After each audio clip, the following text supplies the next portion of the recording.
Good afternoon, ladies and gentlemen. I'd like to welcome you to our group discussion. This is the Maui Plein Air Painting Invitational, and I wanted to first read to you the mission for the Maui Arts League that carries on this wonderful event. And we are the Maui Arts League, and our mission is to foster an appreciation for plein air, that is outdoor painting, for Maui residents and visitors while supporting art activities within our community. This group discussion is part of our community outreach of the Maui Plein Air Painting Invitational and the Maui Arts League. So we welcome you all today. We have an august body of speakers who are going to talk to you about how art benefits our community. So without any further ado, I'm going to introduce our moderator for the day, and that is Mr. Kim Von Temsky. Kim Von Temsky was the VP of Marketing for Lahaina Galleries and has an extensive career in gallery work and collecting, and we are very, very pleased to have him with us today because he will help to pull together the ideas of all of these wonderful speakers and introduce them to you. Kim? Thank you. Thank you, Ken. My pleasure. How many of you were here yesterday for the artist panel?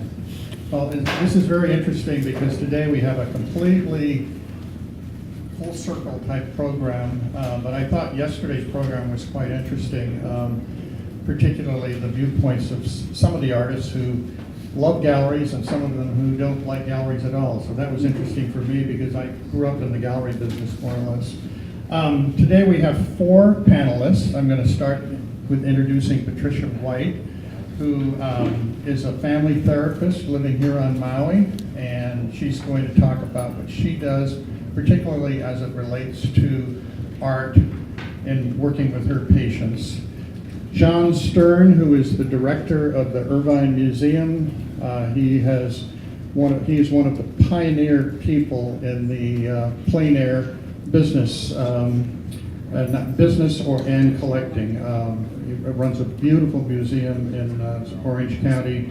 If you ever get a chance to go down there and see it, it's well worth your time. I had the pleasure of doing that once, but John was not there, unfortunately, the day I was there. Ray Takemoto, who is an educator here on Maui and has an elementary program that is spreading across the islands of Hawaii, which is very unique and wonderful. Can't wait to hear more about that from you, Ray. And a very close friend of mine who is what I would call a significant collector, John, and Jill Inskeep, his wife, is sitting back there. John's on the panel. Thank you for agreeing to be with us, John. Thank you. So we're going to start with John Stern today, and John is going to talk about what he does and how it affects his life and others in doing what he does at the Irvine Museum.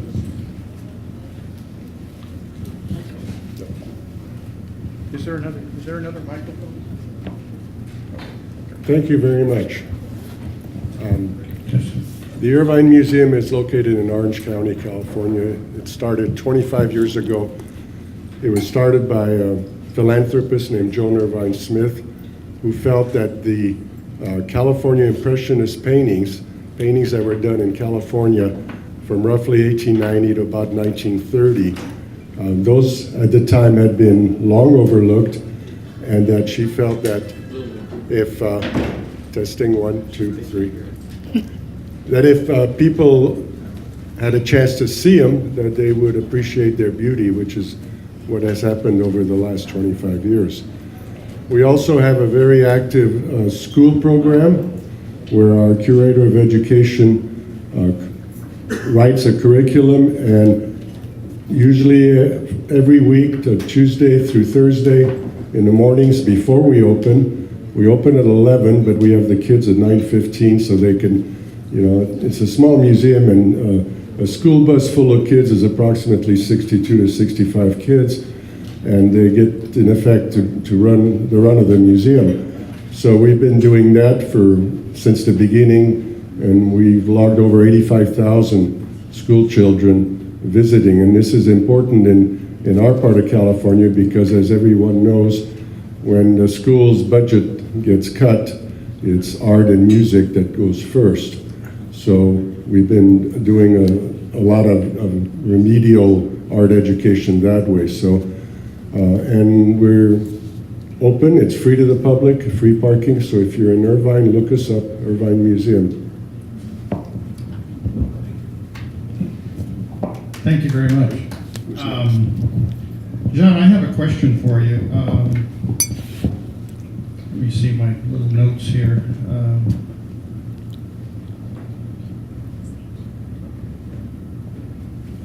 You said you've been working in this particular establishment for 26 years? Yes. And were you in the art field before that? Well, I was born in the art field. My father was an art dealer, and I have two brothers, Louis Stern, who has his own gallery in Los Angeles, and George Stern, who has his own gallery in Los Angeles. And I have a nephew, Stephen Stern, those are commercials for the family, who has a gallery in Los Angeles too. And I ran a gallery in Beverly Hills for 12 years, which initially developed the California Impressionist style as a viable, identifiable style. So, and I have a master's degree in art history. I used to teach art history in community college. And as I said, I was hired to open this museum 26 years ago. And it's been a wonderful ride since then. So I've been in the art business involuntarily since I was 10, but it worked out very well. And one other question. What suggestions or advice can you share with others wishing to pursue a career in fine art? Well, when you say career in fine art, I hear a career as a painter. If you're talking about a career in art history, that's a different matter altogether. But I have a lot of people that come up to me at the museum and say, my child is a student of art history. Can you maybe help point them in the right direction? And the first advice I give to them is to get at least a master's degree, because the field is very, very tight. There are very few art history related jobs.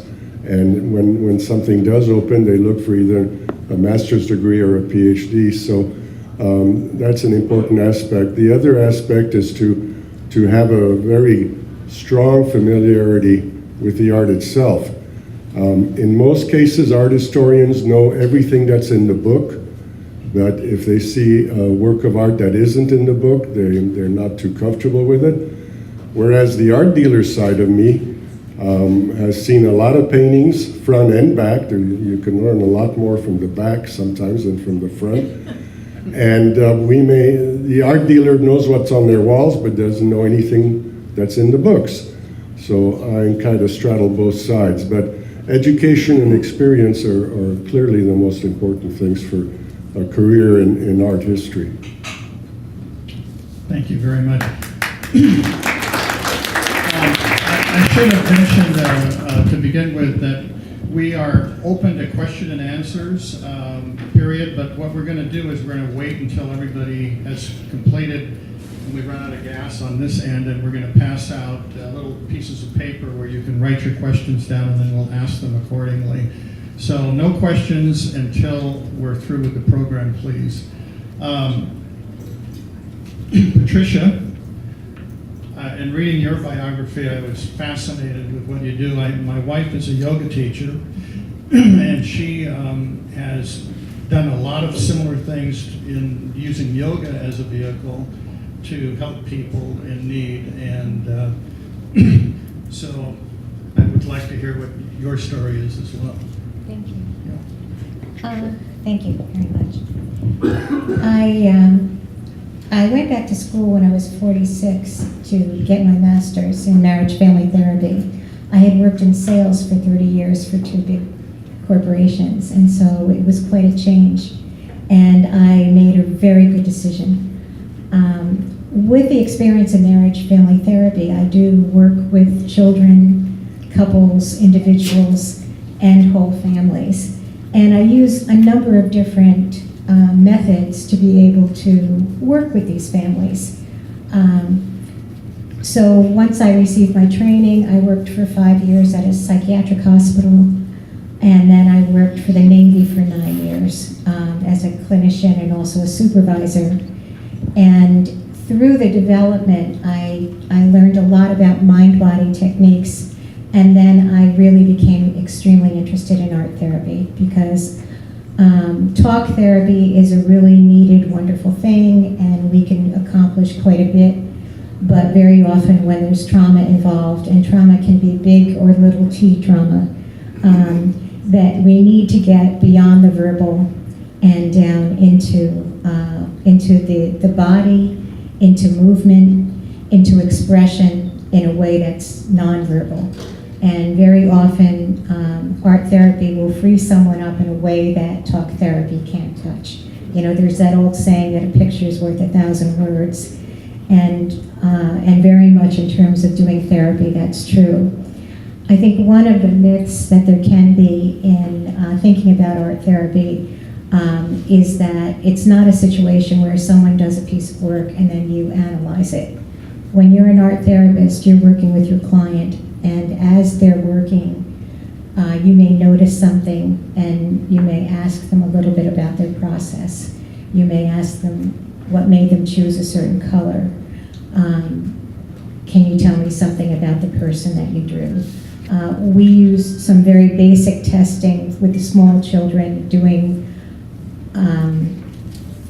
house and house person tree. And so when they draw these pictures, it's amazing what you'll see. Some of these houses are so elaborate with many windows and doors, and the people may be, you know, much tinier than the house would be, or sometimes the person's bigger than the house, and you wonder how that person's going to get into the house because the door is so small. The trees also reveals information, whether there's fruit on it, whether there's leaves, how much does it branch. Those kinds of things are things that you can ask questions about. I don't interpret. I let my client tell me what it is that they mean by the work that they do. One little boy, he drew a tree, and then he drew a line with a tire, and he had a squirrel sitting inside the tire. So it's just, they're so imaginative and they're so creative. And art therapy is something that you can do not just with children. I think it's really important to use art therapy with clients of any age, especially if you reach a point where you're a little stuck, and if somebody's having trouble really expressing what they might need to express about a situation. Much of trauma is held in the brain on the right side, because when a trauma happens, our ability to speak may be impacted because that part of the brain on the left side may be shut down. And as a result, the story of the trauma is in the right brain, and it may be sounds, pictures, smells. And so in order to access that information, art is a wonderful way of doing that. Because with art, you're not only putting down colors and pictures or shaping something, but you're also linking both sides of the brain, because you've got a story that's on the right-hand side without words. And so with the picture, all of a sudden now something that was nonverbal becomes verbal. So it's really an amazing experience for the client as well as for the therapist, because the client won't realize until they see that picture on the paper what they really felt, because they didn't have the words to express it. I don't know if I should do this now. Okay. Please do. Yeah, I'm fascinated with those. Okay. I brought a couple of examples of some of the art therapy that we did because I thought it might be helpful. I mean, it's not just drawing pictures or painting pictures, because a lot of people feel really anxious about that. Many people don't feel confident in our artistic ability.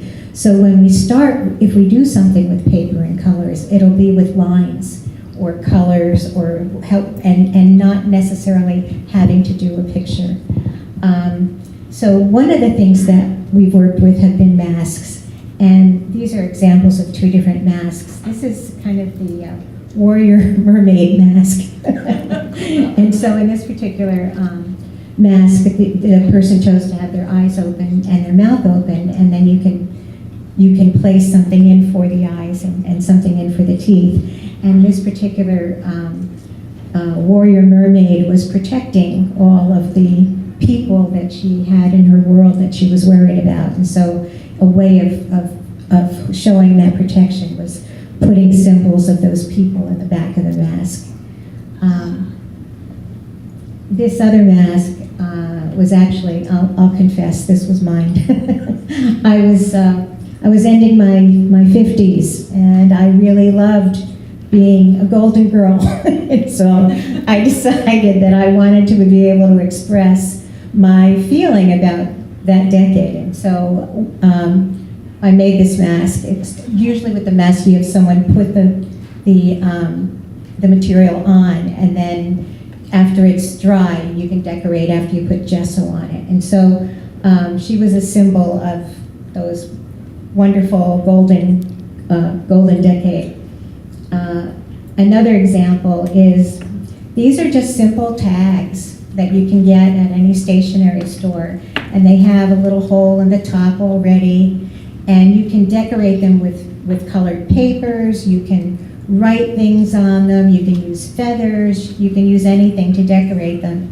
And I've used these a lot with people when they're stuck and they don't feel good about themselves.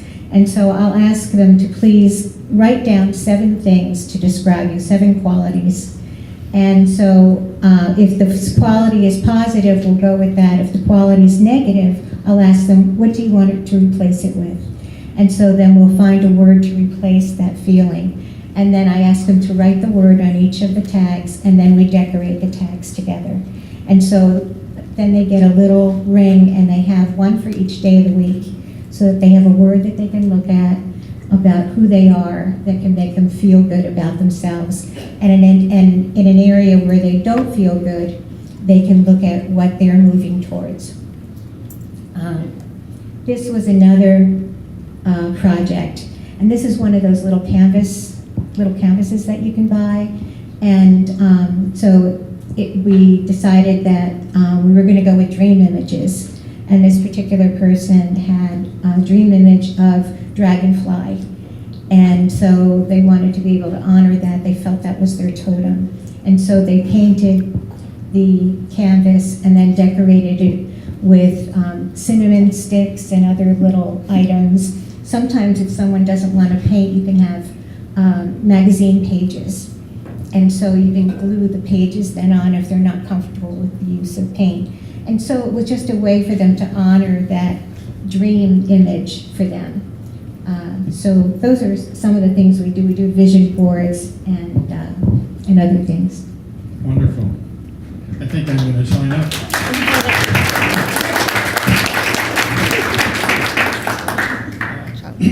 I'd like to introduce a special friend, John Inskeep, and his wife was in the audience also. And I asked John to be part of this panel because we have traveled the same journey together for quite a while now.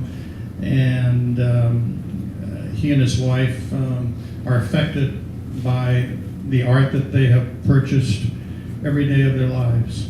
So, John, you want to add to that, please, a little bit?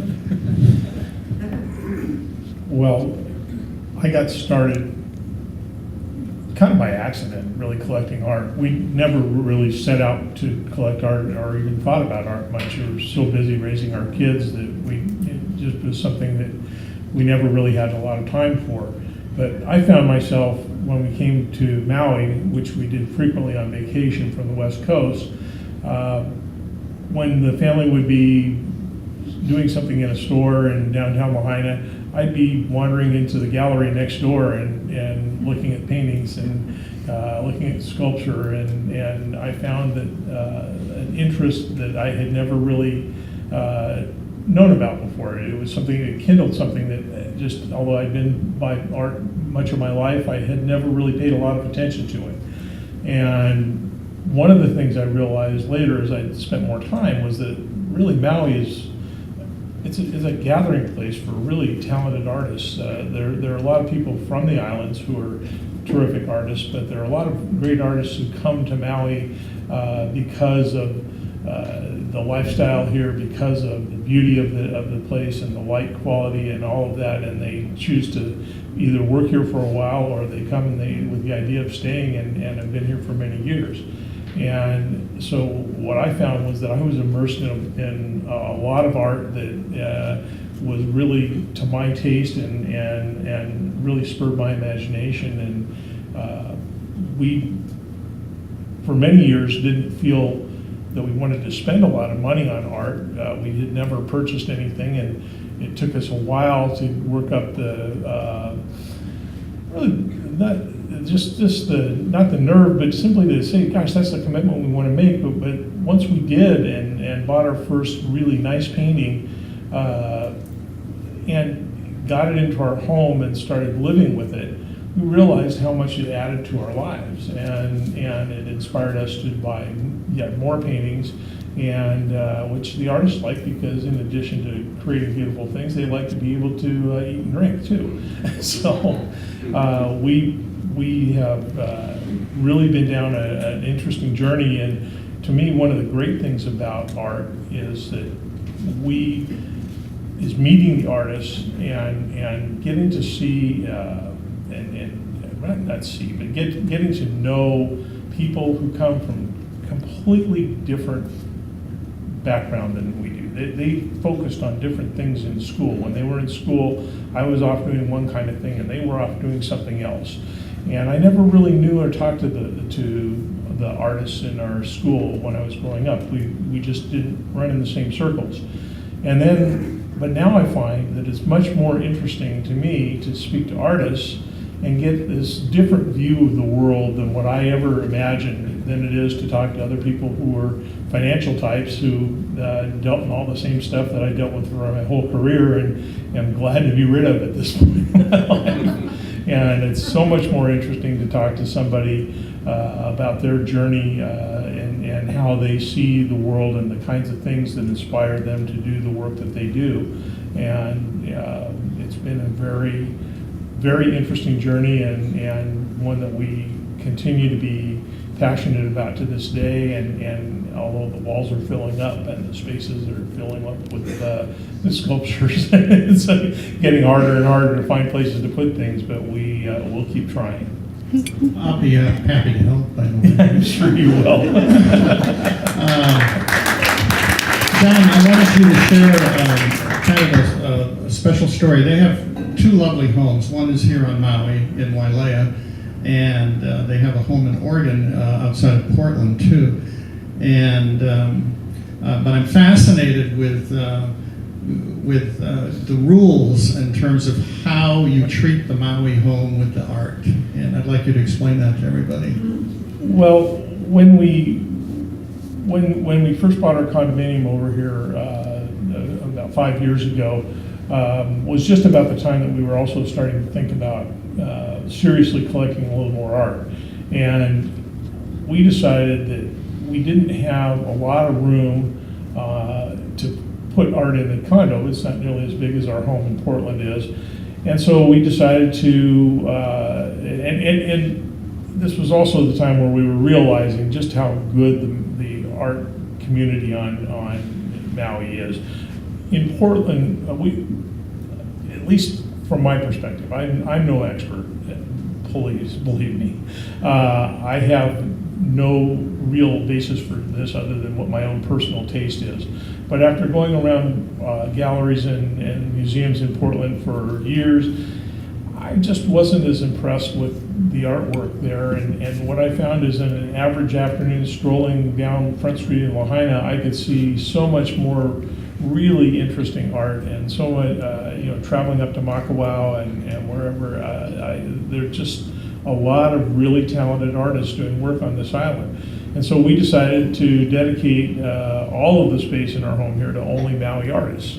And it didn't have to be somebody who was born on Maui, but it was somebody who was residing on Maui when the piece they created was done. And it's a lovely collection, I must say. Ray, your background is fascinating.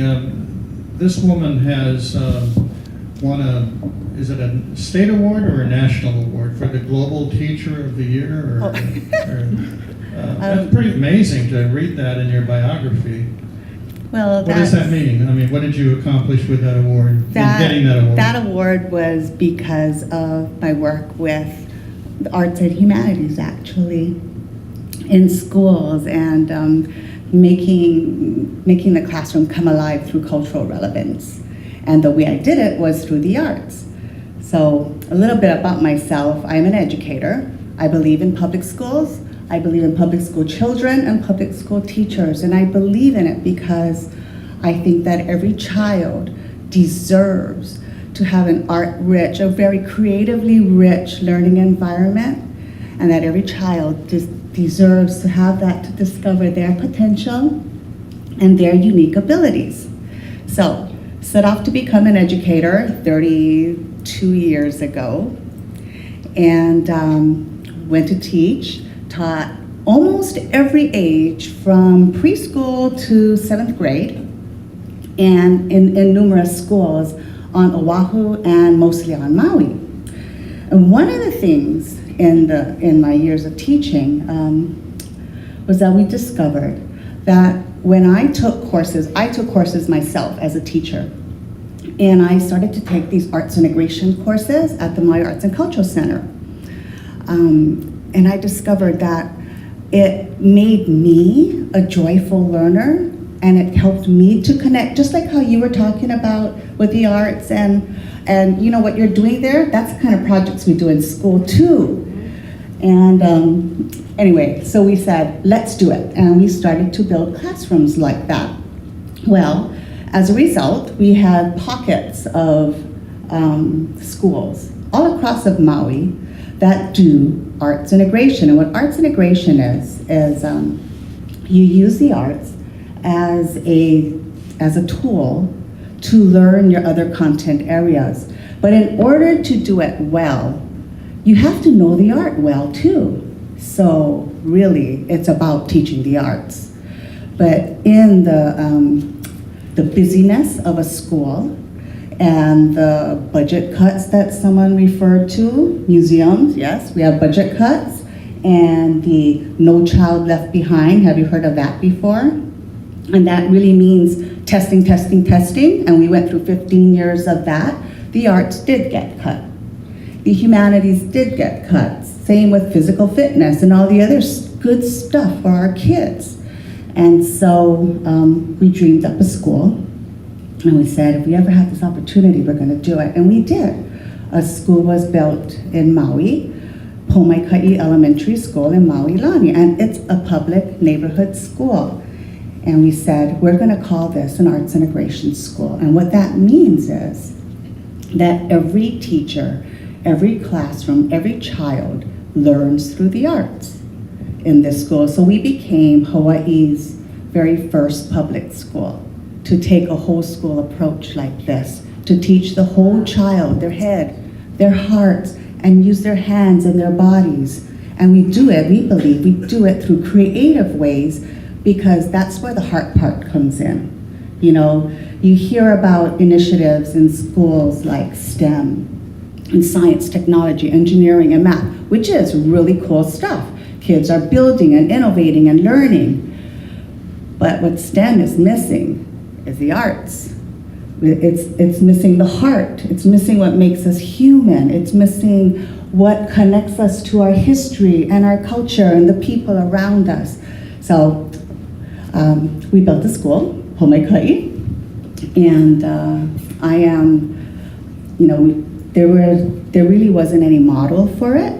We partnered with the Kennedy Center in Washington, D.C. We partnered with the Maui Arts and Cultural Center, and we set off to create what we believed was just the best place to be for kids. And how we did it? We asked our teachers, what do you believe? What do you believe is important for children? We asked our community, what do you believe is important? Of course we know they need to read, they need to write, they need to do their computations and mathematics. That's a given. But when you ask people, what do you believe that all human beings, all children deserve in a school. Where would you want to send your child to school? What do you think is important there? What do you think we got? What do you think? Throw some ideas out. What do you think? Oh, well, yes, oh my God. Anybody? Nature? Arts? Yeah. Nature, connect to nature. We live on an island. It's super important to do that. What else? You want to hear laughter? You want to see children connecting? Want to see people being happy to be there? And those are the kinds of things that we built this school on. Well, kind of was, you ever heard the expression, you build the plane as you fly it? That's what we did.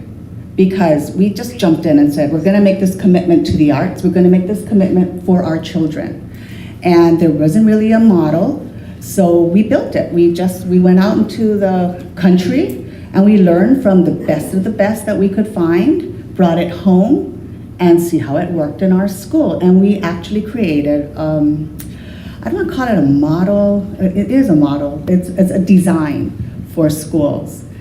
Well, last couple of years, from 2015, there was an initiative. Actually, this initiative started in 2009 with the President's Committee on Arts and Humanities. And there was an initiative called Turnaround Arts. And what they did was they said, the arts work. There's an abundance of research. And so they took this meta-research and said, these are the best practices in an arts-rich school. And they went and applied it to the lowest performing, highest poverty schools all across the country and had remarkable results in comparison to other schools. And so we said, all right, all kids. I mean, they took that same philosophy that all kids deserve this kind of a learning environment. And they, you had to apply for this, and the state of Hawaii did. And we became a Turnaround Arts Hawaii site as well. And so Pomaikai School, here on our little island, in Hawaii, had become a model for that kind of learning in the country and has informed these practices that are now in almost every state, in pockets all over. And so that's what I do. I develop the school with great teachers like Kate sitting over there, and we have great students like Ryan sitting over there. And we want it to spread. We want to show everyone that you can do this in any community. It doesn't, people say it's your demographics or whatever. It works with Turnaround Arts in these other demographics. So, yeah, that's it.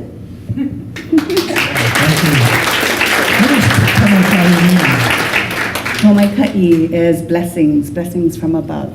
Blessing from above. And truly is.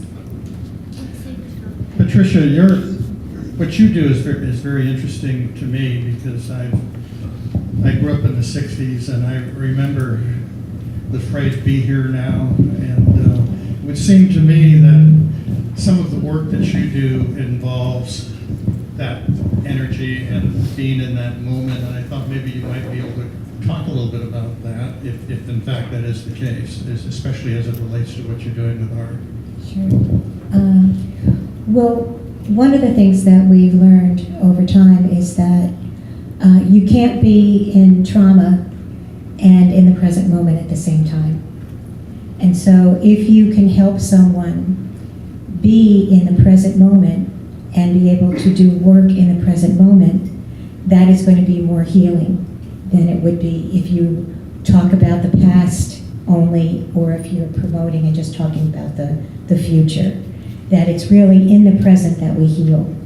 And so that whole idea of be here now is a big part of what you do. Even in talk therapy, you're in that room with that client, and you are letting them know that they have a witness in the moment to whatever it is that they're bringing forth. Thank you.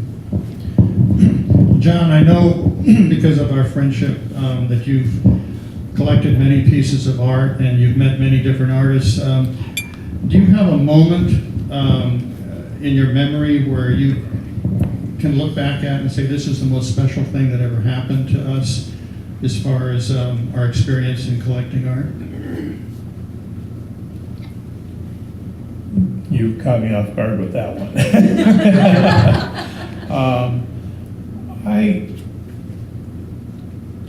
I can't say that there's one that's just jumping right out at me, but I can say, well, yes, I can.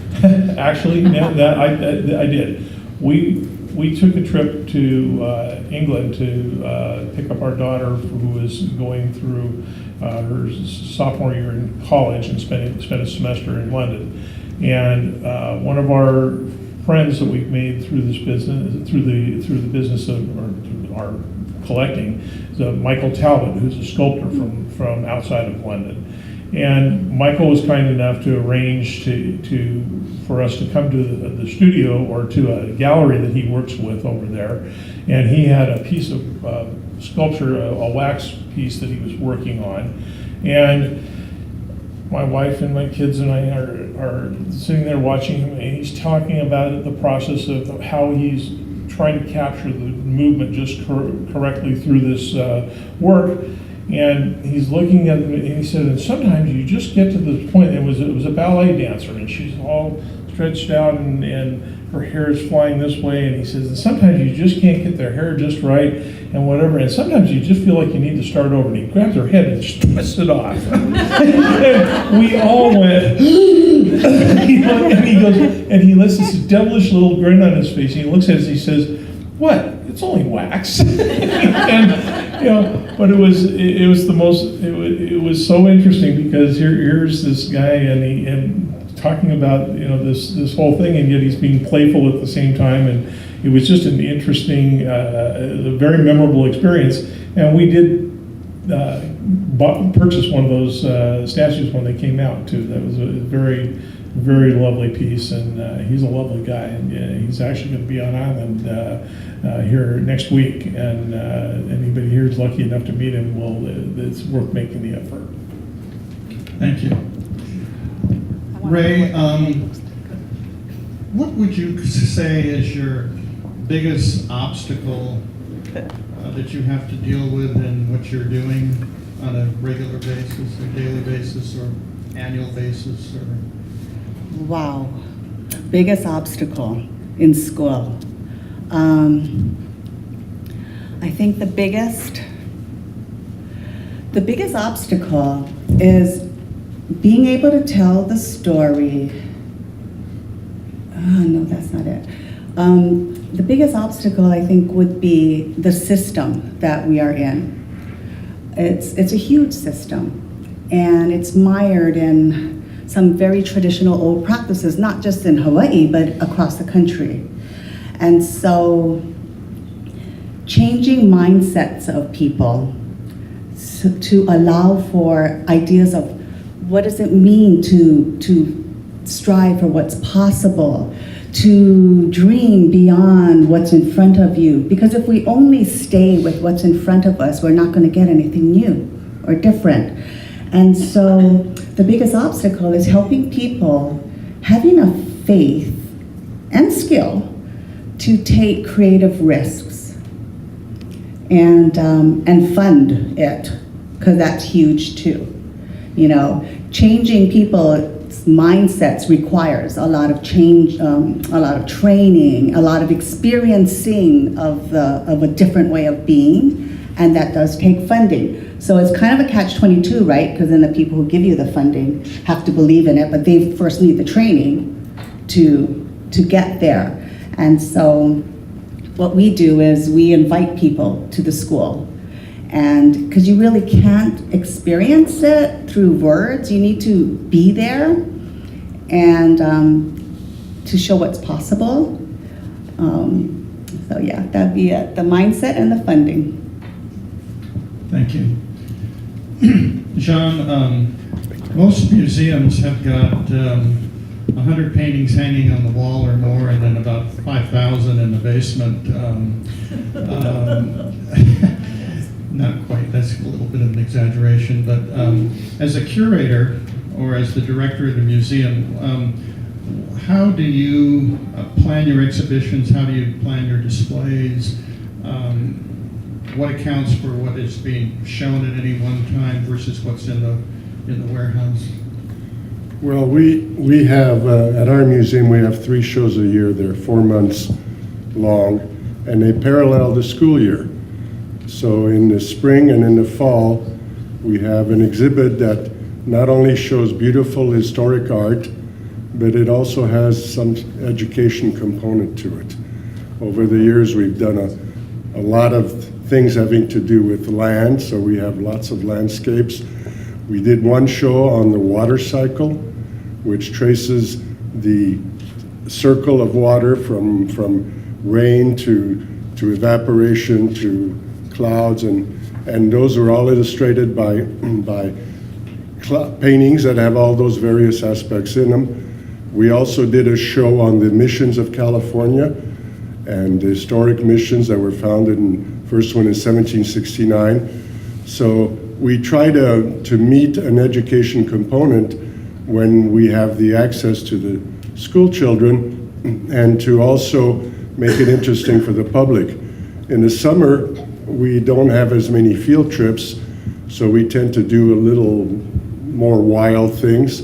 Like lately, we've been displaying next to the historic paintings, we've been displaying some work by living landscape plein air painters. And people, first thing they say is, wow, I didn't know people were still painting this way. They assume that contemporary art is the kind of art that is very subjective and has very little to do with just looking and understanding what's there. So that's another part of the education. One of the biggest obstacles we faced about 20 years ago was, of course, when the schools were funding was cut and they could not afford school buses. So we arranged to have a grant where we reimburse the school for the school bus. So it's completely free to the school. And in our part of the world, in Southern California, there's 2 or 3 very wealthy areas like Newport Beach, Laguna Beach, and Irvine. And then there's not so wealthy areas like Santa Ana and San Juan Capistrano.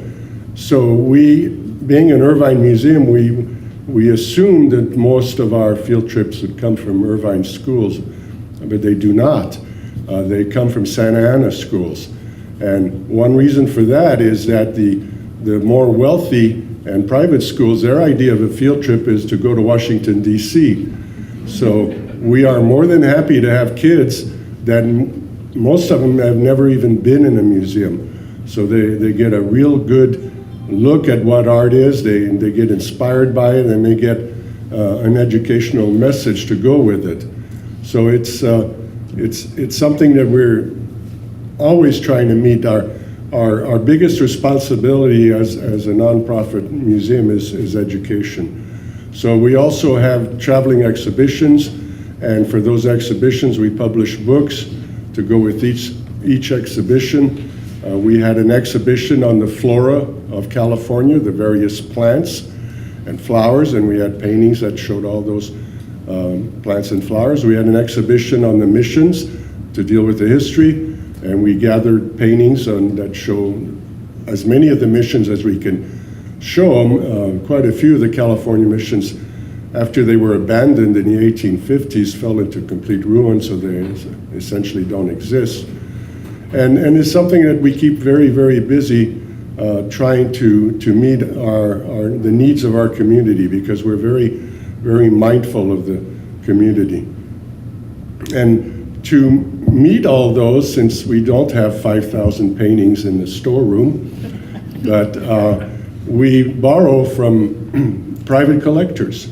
So there are several important private collectors in the area, and there's actually one that lives in Hawaii that we borrow from. And we try to keep the exhibits fresh without having to show the same painting over and over again. It's a very small museum. We only hang about 45 paintings, and we get thanked for that, because people say when they go to a museum and there's 200 things to look at, they essentially fall asleep after the first 60 or 70. So we keep it fresh, we keep it active, and we try to keep it interesting. Thank you very much. Patricia, when you're working with a child or an adult, what are the do's and don'ts that come up with each session that you have to deal with, yourself? Well, one of the things that you want to keep in mind is that people have to be able to self-regulate before they really can do the work of therapy. So when you start with clients, you want to be able to get a sense of how well they are able to control their emotions and their impulses. Can they even hear in the conversation? How distracted are they?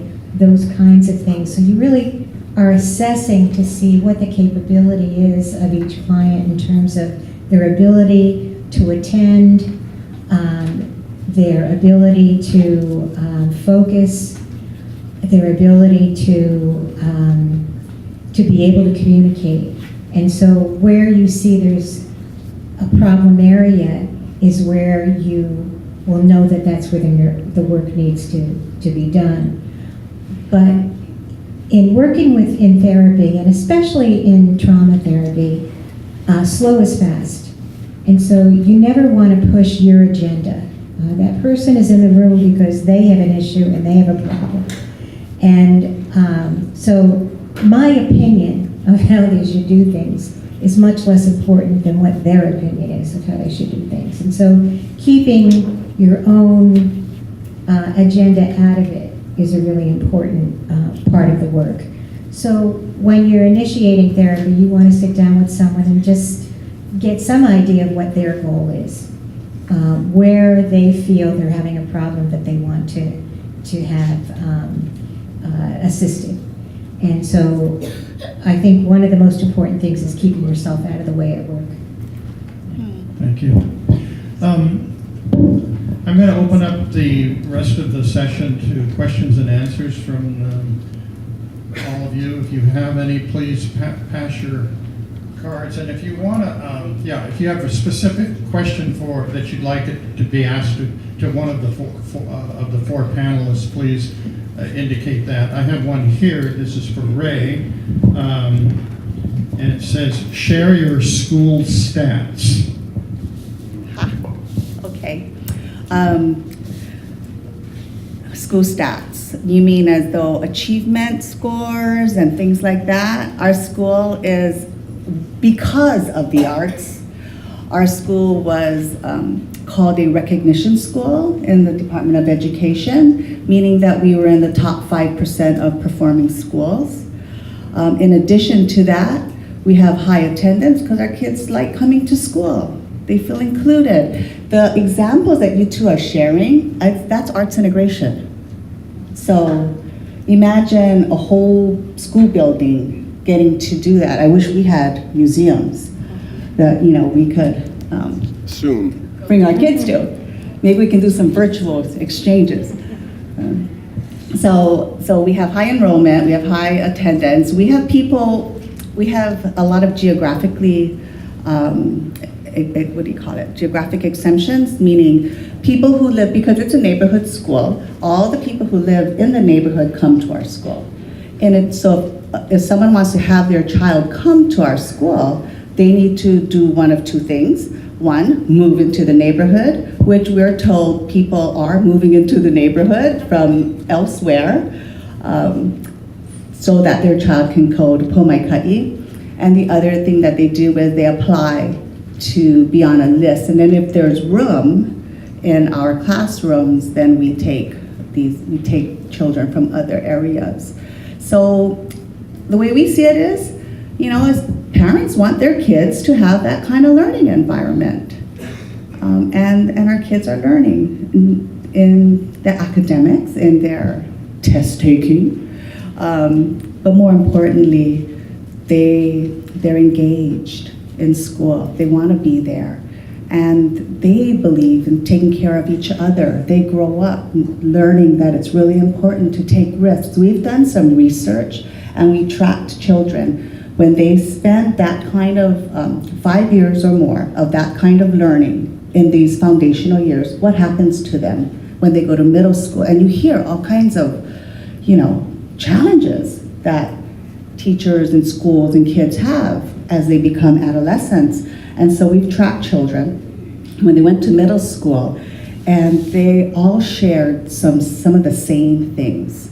They all came from different demographics, but they shared resiliency.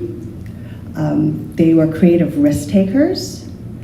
They tend to be leaders. They had what they call academic mindset, so persistent and able to, persistent, creative risk takers. And they were collaborators. So they took that with them to middle school, that they knew how to work with others. What a concept, right?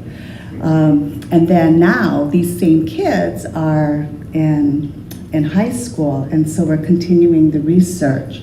So it's good to see that if we catch them at these foundational years, that these learning mindsets and these social skills stay with them all the way through high school. Thank you again. John, a question here. You kind of answered part of it already, but do you plan vacations around art?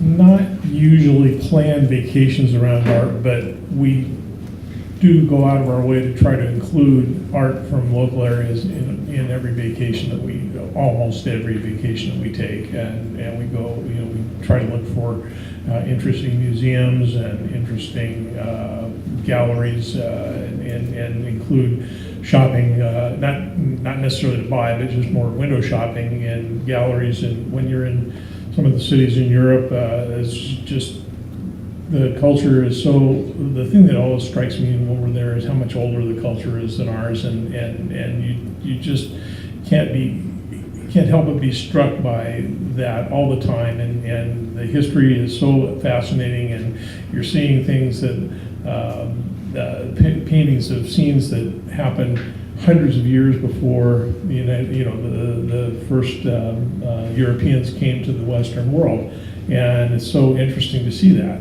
So we do plan to see art on virtually every one of our vacations, but not necessarily begin the planning for it around seeing specific artworks. John, someone wants to know the story about meeting Clements and Carlton here. Must have been exciting.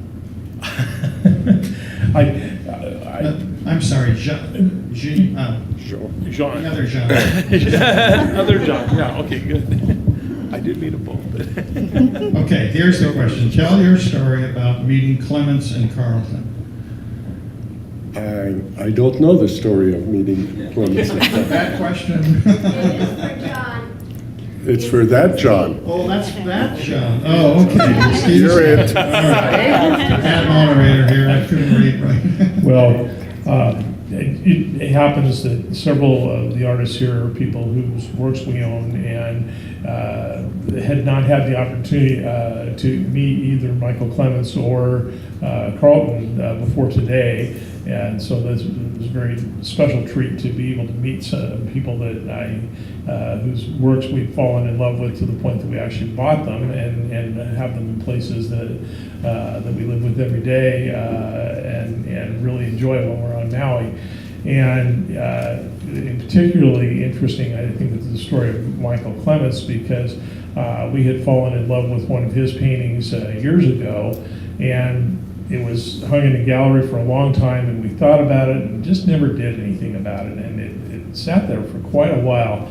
And one day I told my wife, I said, I'd like to go up this afternoon. There's that painting of the Haleakala with the jacaranda trees in the foreground and up to the summit in the background. And I've been wanting that painting for 6 months since we first saw it, and I want to go up there tomorrow afternoon and get it.